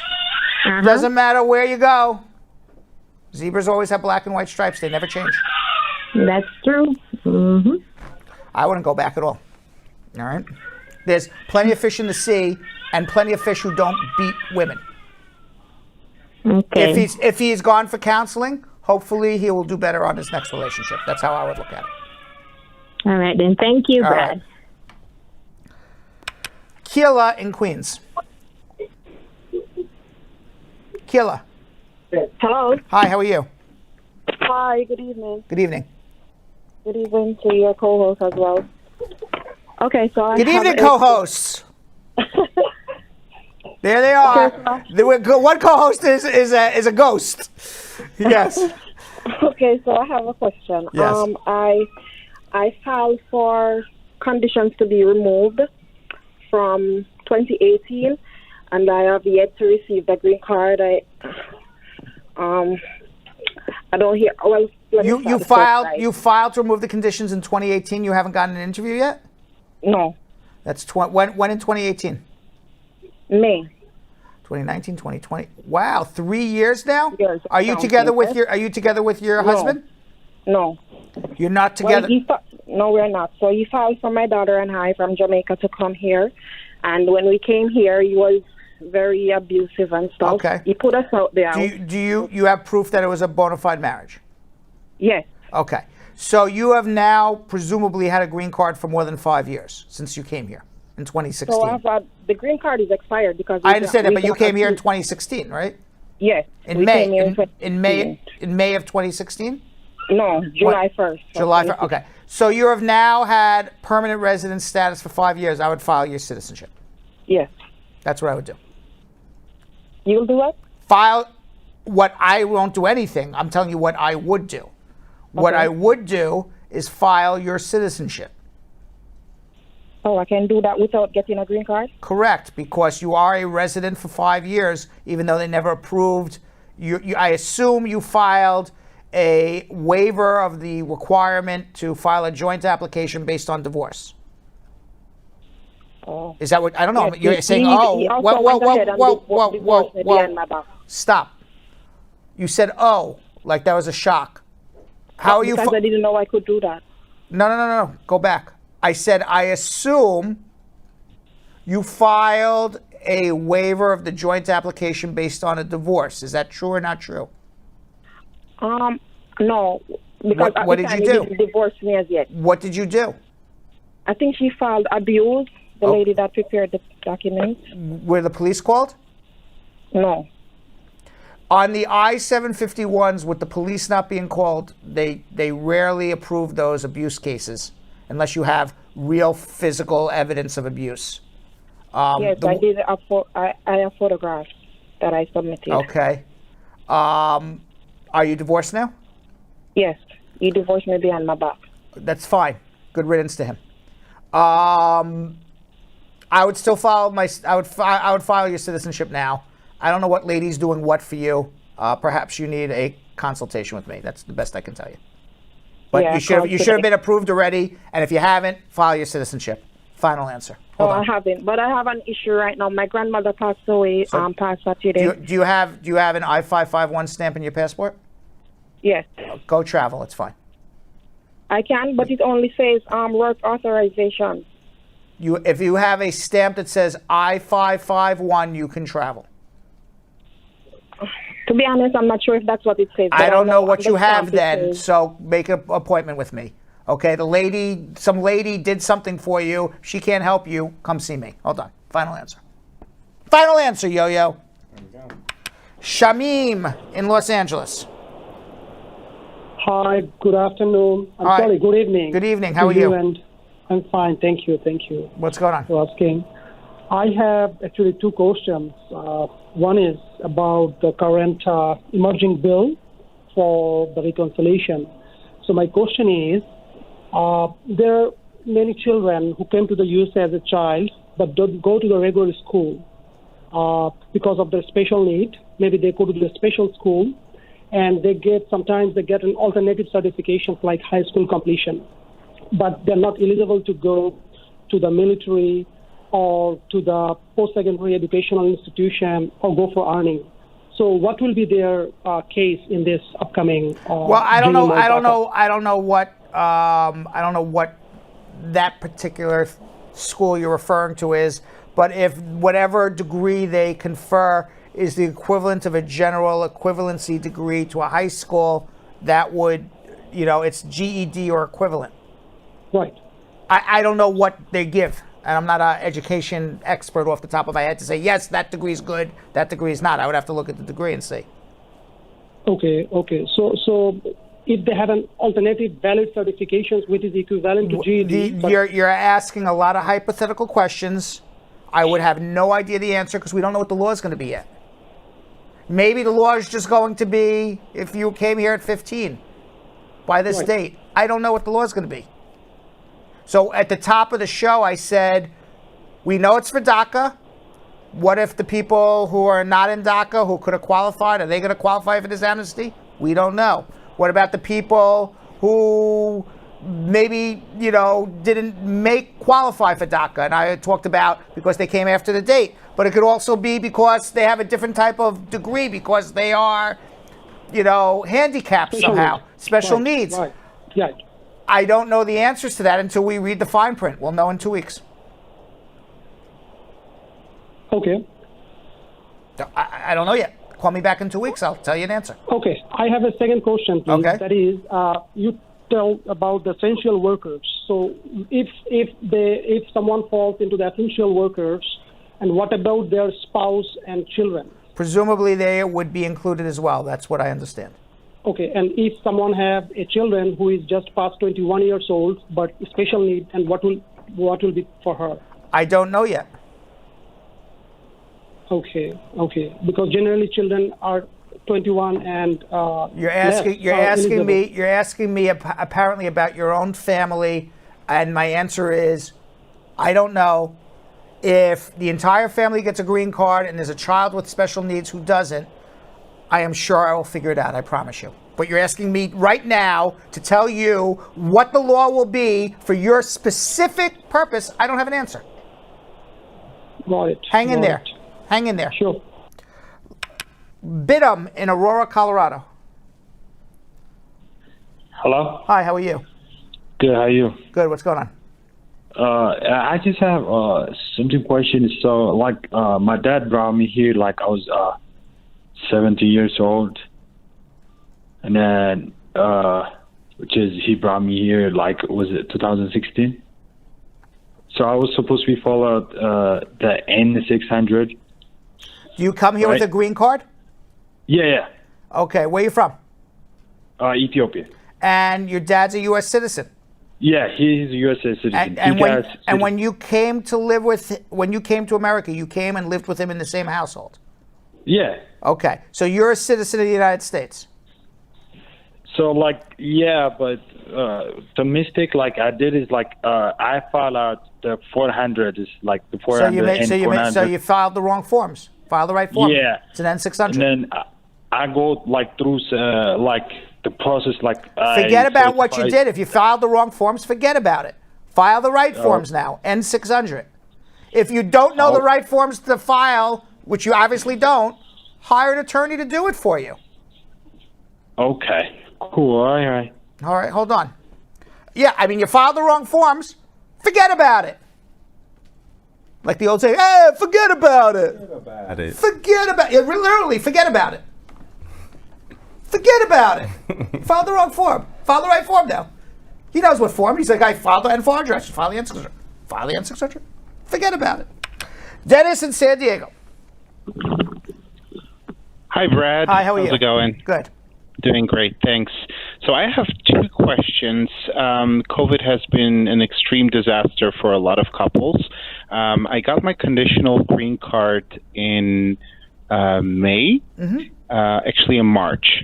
A 2-year conditional green card right before the 2-year clock ended. So one of the questions is more of a logistical question. I work for Amazon. I work remote. I went to Israel, and I am working remote here. Me and my partner went here together, and at the same time, our relationship was going downwards for many reasons. Being stuck together, him being in a foreign country, etc. How long were you out of the U.S.? So yeah, that's the question I have. I've been outside of the U.S. for less than 6 months since June 1st. I would come back immediately.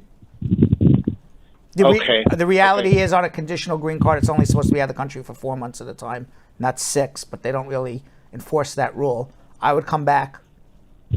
Number two, if you and your spouse are no longer together, you would need to get a divorce from your spouse and then file on your own, prove it was a bona fide marriage, and just didn't work out. That's how life works.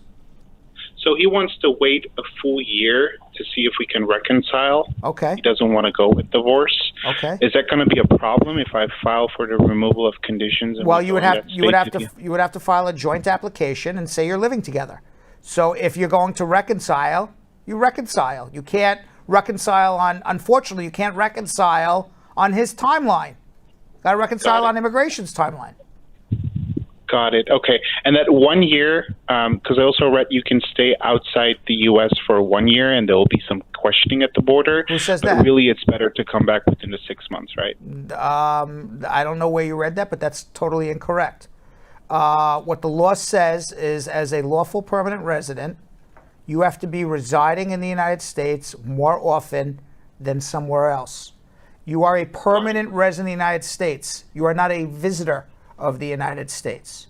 So when you are residing in Israel for 6, 8, 9 months, come back for a short period of time, and then decide to go back to Israel, you are not residing in the United States. What the law also says is that if you are out of the U.S. for more than 6 months, they have a right to question. The presumption is you're not a permanent resident of the United States. But they have a right. But they have a right to question you every time you come to the U.S., whether you are permanently residing in the United States or not. The only difference is the only difference is that after 6 months, the presumption is you're not. So now the ball's against you. Very clear. I got to go back and get everything out of storage then. Thank you, Brad. Appreciate it. Good luck. All right. Take care. Bye-bye. All right. Call the storage guy. All right. By the way, where are we at here? If you didn't get your immigration question asked and answered, you can always follow me on Instagram at @RealBradBernstein. Drop me a DM. I'll try to answer your immigration question as best as I can. You can also follow us at Brad Show Live. You follow us at Brad Show Live. You can't handle 2 hours of this, but you can handle 30 seconds. Follow us on Instagram at Brad Show Live. And our newest, hottest, biggest, greatest social media platform, TikTok, growing by leaps and bounds. You can leave me a question there, and you get a video answer from me.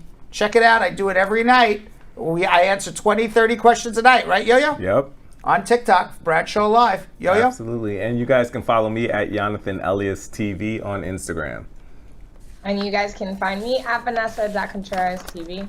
And later in the show, Jonathan's going to speak with Charmine Davis, a clinical psychotherapist mom and the creator of the Just Us app, a hands-free, voice-controlled technology that notifies designated contacts when a person has been stopped by the police or may need some assistance. And in today's Attorney Close-Up, partner and personal injury attorney Moshe Baruch explains if a person can sue their employer if they are injured on a job in New York.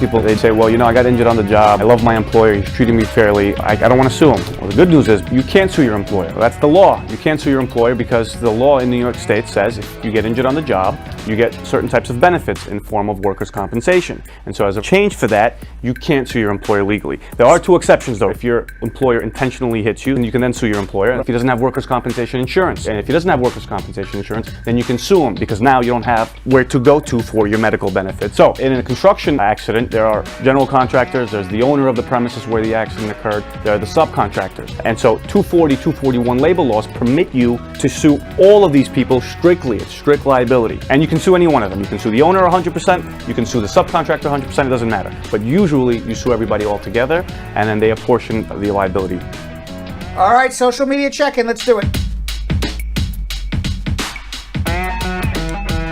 All right, the first one comes from Crystal Perry, a Brad Squad VIP member. How long does it take to change from the F3 to F1 category, and how long will it take in total if my priority date is before the cutoff date for F1 now? It takes literally as long as it takes to get a letter to the National Visa Center showing you are divorced or your marriage is terminated or your spouse or your widow or whatever reason why you're single. So how long does it take a letter? 3 days, 4 days? And if your priority date is current, you're eligible for your green card. They'll start processing you. The problem is embassies are closed around the world. So, you know, with COVID, that's a different situation. But yes, presumably you're immediately eligible for your green card. Sherry Ben, a Brad Squad VIP member. I still haven't gotten an answer after my interview 4 months ago. What should I do? Wait. Sophia R. Gray, Brad Squad VIP member. I used to work in the U.S. I have a Social Security card, but I'm in Jamaica now. How can I use it, and what can be done? You can't. The only thing you can use a Social Security card for from Jamaica is to collect Social Security, which you're not eligible for because you're not a U.S. citizen. Shamim Ahmed, a Brad Squad VIP member. I have 3 questions. 1, how will children or adults with special needs, for example, autism spectrum, who do not go or didn't go to regular school... Vanessa, this was asked. The man called. Next question. Okay, got it. Ornella Joseph on YouTube, can you please give us an update on prosecutorial discrepancy? Discretion. That's if you're in removal. If you're in removal and you don't have a criminal record and you can show ties to the U.S. because of length of time, because of family ties, it's possible that the trial attorney would agree to discontinue your deportation, your removal case. That doesn't mean you're granted any status. That doesn't mean that in the future they can't institute deportation. They just stop the processing. It's called prosecutorial discretion. Okay, Ankit Yadav on YouTube. How can I get a U.S. tourist visa from Canada? I'm currently a work visa or on a work visa and have passed 2 214B refusals. I do have a travel history of more than 20 countries, including the UK and Europe. You have to apply. There's no special formula. If you get turned down for a tourist visa, you have to show ties to the country, not where you have a work visa, but ties to the country where you're originally from. Because if you have a work visa for Canada, that doesn't necessarily mean that you are going to return to Canada to your job. But certainly you need to show ties to your home country, that you would return home to that home country. That's your problem. Because you're applying for, you don't have residence in Canada. It's your biggest problem. Get residence in Canada, you'll get the visitor's visa for the United States. Tanisha Gray on Facebook. What does it mean when immigration writes no change of passport, no change of status in my passport? How can I go about changing it? Is it something that will follow me until my visa is expired? Well, sometimes when you come into the airport, they write no ES, no change of status, no extension of status, no adjustment of status, because the immigration officer thinks maybe that you have some other plans in mind other than what you came or said you were coming to do. Now, what they write in your passport is not definitive, meaning that you could still file for an extension of status, change of status, or adjustment of status, and it would be up to the immigration officer who reviews that particular application whether to grant it or not. Okay, we have Navdeep Singh. How long does it take to get a work permit after biometrics for a U visa?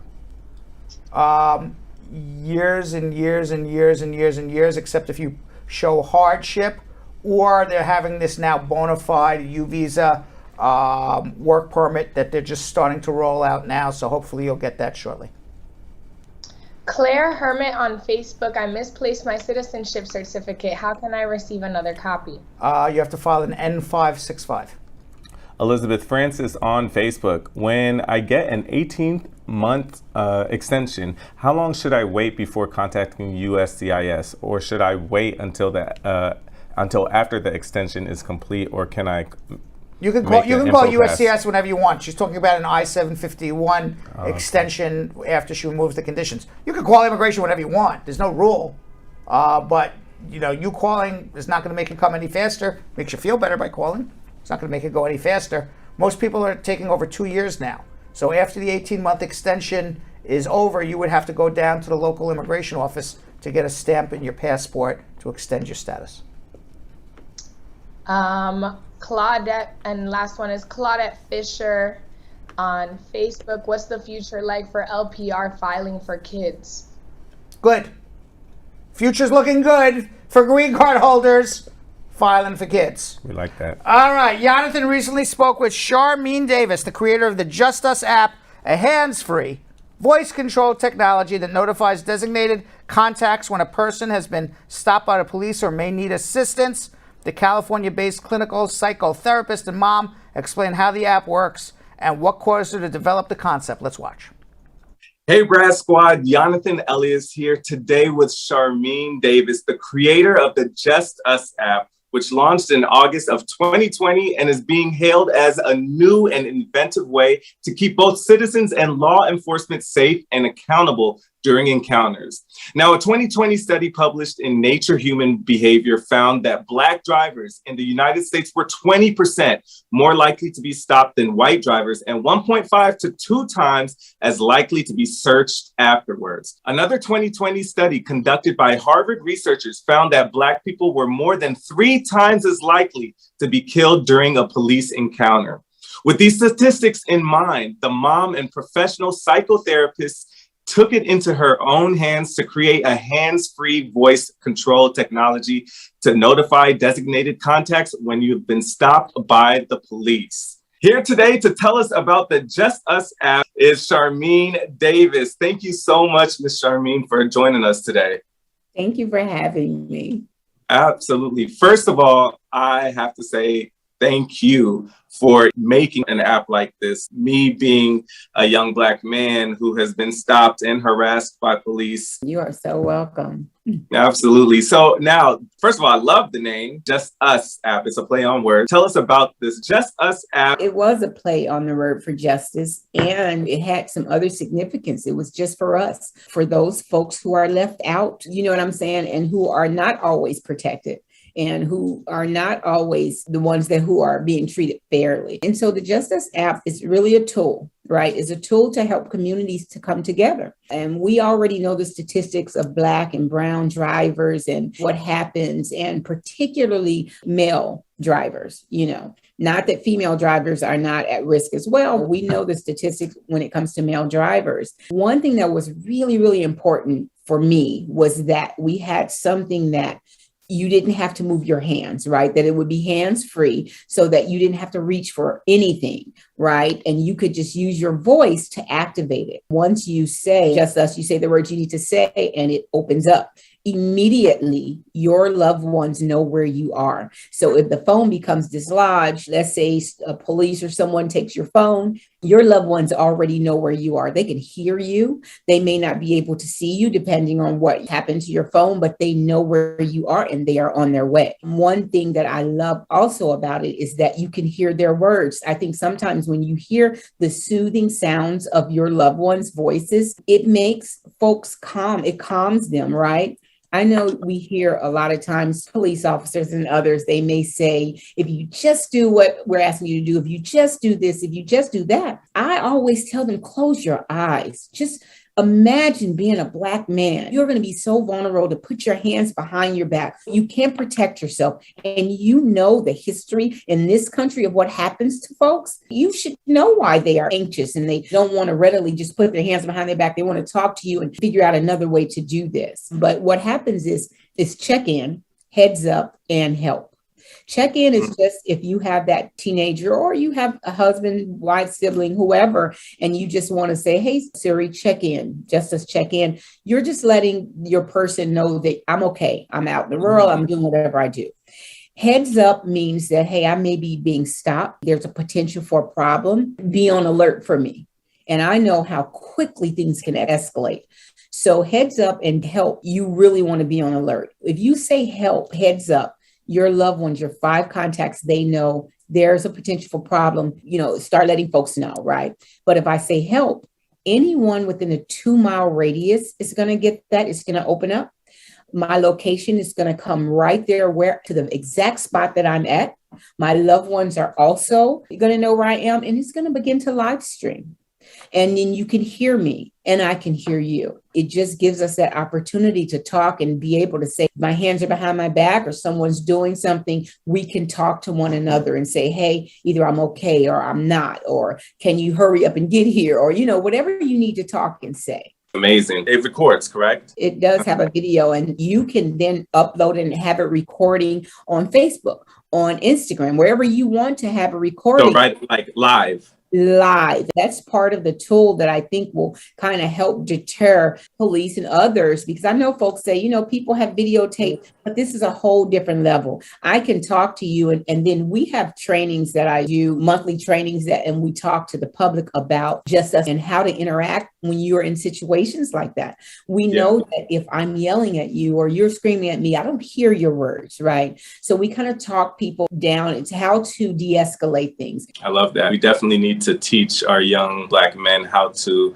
deal with situations like this. The fact that you have that as well is awesome. How'd you come up with the idea? For me, my son came in and he's like, okay, Mom, I'm ready to drive. It's time to get my driver's license. And I am one of those parents that I'm going to celebrate every milestone, right? Well, you held your spoon, you threw a ball, you know, everything we're celebrating. This panic went through me when my son said, I want to go and drive a car, and it shouldn't have happened. And I said, okay, that's so nice. We talked a little bit about it, and I won't say I went to sleep that night. Everyone else in my house did. I laid in my bed. I could not fathom my son being out here in these streets driving a car. And I don't want to feel that way, right? Myself and other mothers, we don't want to stagnate our sons. We want them to learn how to be men and go out and maybe go to a party and go to work and take care of yourself. But that's not what I felt that night. And I stayed up all night and I'm like, Lord, how can I stay connected with this young man so that he can grow and live to become a man, And I started thinking of all kinds of things. And I thought to myself, what if I could be connected? What if it was a way that his phone could be running like an app or something like that? And that's just where the idea came from. And of course, as time went on, we kind of put more thought into it and things of that nature. But I stayed up that night. I had heard these fears already as a psychotherapist from other mothers of color. How do we not live in fear that when we say goodbye to our sons, that this will be the last time? And that's where the idea came from. My sons, making sure they understand that the world sees you this way. And then always thinking to myself, is that fair for me to have my children always going out feeling like maybe that they are less than, that they're not loved by this country that we live in? And it's just this conflict within me. It is. How do I help them to be healthy, but keep them safe? And it's hard. Yeah. So how many children do you have? I have 6 children. So, right. So that mind is busy. It's very busy. And it's particularly scary thing when my sons want to drive. I didn't have the same reaction. My daughters said, hey, I want to drive this car. It was something when my son was like, hey, I'm ready now. It was, whew. Let's talk about you being a psychotherapist. First of all, that's awesome. Where do you practice and who are your clients?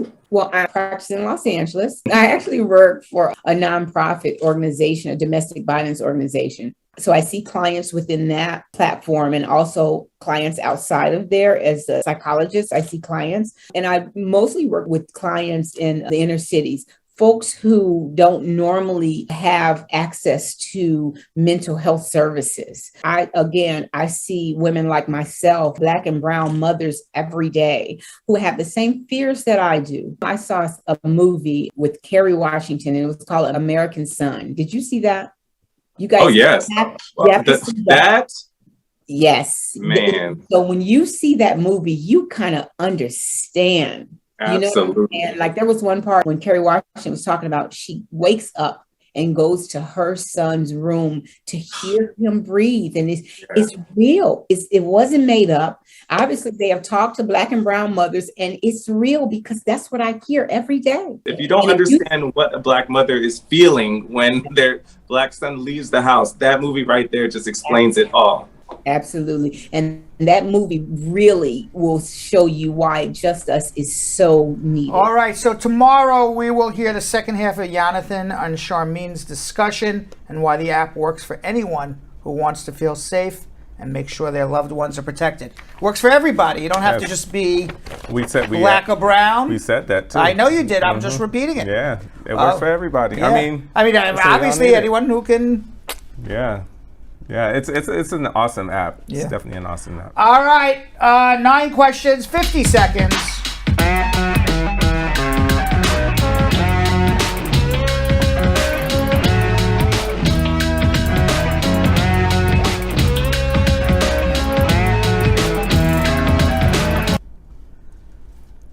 Are we ready? We are. Let's do it. Yep. How many years after divorce can I apply for VAWA? Within 2 years of a divorce. My parents have been in the U.S. for 20 years. Can they apply for my green card? Yes, but if they're citizens or residents, it's going to be a while. What's the quickest way for a Canadian to move to the U.S.? Like any other person, you have to figure it out. There's no Canadians don't get any. Oh, actually, NAFTA. Can I apply for an EB3 from with pending asylum? Yes. Can I renew my passport from my home country as an asylee? If they're willing to do it, why not? Can I change my status if I get married here on a B1, B2? Adjustment of status, yes. Can I apply for a work visa as a plumber? Not really. Can a permanent resident bring their family from another country? Can a who bring it? Ah, this was awful. Permanent resident. Bring their family? Depends what family it is. And how long does it take to renew asylum EAD? At least a couple months. All right. That was awful. Yeah. That was bad. Let's erase that all from our memory. Yeah. It's almost like we were on a really good streak. Yeah, I know. I wasn't laser focused. I didn't have my laser focus on. It's a problem. Yeah. Bring it tomorrow. Damn. Yes. Damn. All right, comments of the day.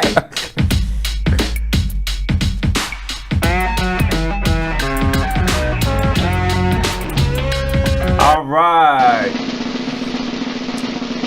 First comment of the day comes from McDermott Shirley saying, "Squad up, Brad and the team and everyone. More blessings on you guys. One love." Okay, thank you. Okay. Jerry Stewart saying, "It's always fascinating listening to this show." Thank you very much. Yes. And our last one. Sashay Ken saying, "Hey Brad, I just want to say thank you for working hard on our case. You are the man of your words. I love you." Oh, thank you very much. I Yeah. appreciate that. That's very nice. All right, Tuesday tea tomorrow. Tea time. I think it's mint. I We'll think see it's tomorrow. Gonna be raspberry. What, raspberry? Why not? We'll see. So See Sam, tomorrow. as part of the production, we have to say this disclaimer at the end of the show. Do you mind reading it for me? Okay, but you know, Brad, I have to do everything around here. It's bad enough I've got to remember everything that happened on the episode from the previous day. Forget it. I'll do it.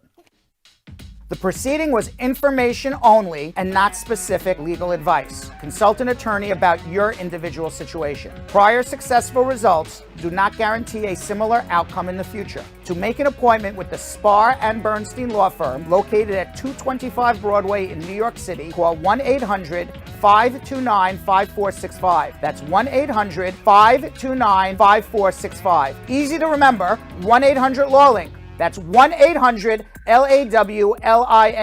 Once again, make a call to 1-800-529-5465. And of course, link up with the law offices of Spar and Bernstein, located at 225 Broadway on the 5th floor. If I were you out there, make the call, make the link, make the connection, make it Spar and Bernstein. 1-800-LAWLINK. That's 1-800-529-5465. And now, conveniently located in Hartford, Connecticut on 1 Congress Street. Visit us in Connecticut or in New York at 225 Broadway. That's 1-800-529-5465. 1-800-LAWLINK. 1-800-529-5465.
What are you doing?